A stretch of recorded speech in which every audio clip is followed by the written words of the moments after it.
Let's talk about vaping. We've been in the dark about its true impacts for too long, but now the fog is lifting.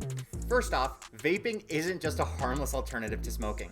We're talking about an addiction that's sweeping the world, especially among our youth.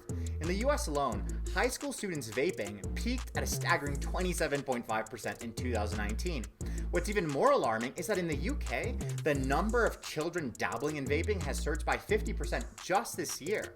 Now, vapes are not as benign as many think. These devices pump out an aerosol concoction of nicotine, flavorings, and solvents like propylene glycol and glycerin. Nicotine, the addictive substance here, ramps up your heart rate and blood pressure. Over time, this can be a ticking time bomb for cardiac failure.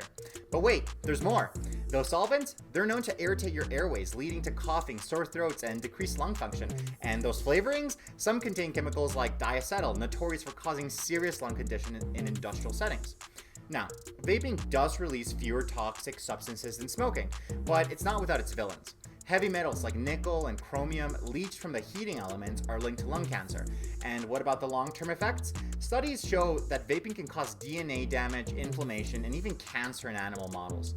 However, despite its risks, vaping has helped many kick the smoking habit. In England, switching to vaping has shown a 60% success rate in quitting smoking, which is a great thing. So, what's the bottom line? Vaping might be a lesser evil compared to smoking, but it's far from harmless and the long-term effects are still murky. The ideal solution? Don't vape, don't smoke. But if you're already on that train, here are 4 ways to vape more safely. First, choose your heating element wisely. Avoid elements with heavy metals like nickel and chromium. Stainless steel elements are safer.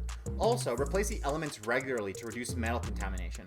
Second, be selective with flavors. Some flavors, especially buttery and cinnamony ones, are more hazardous, so it's wise to avoid these.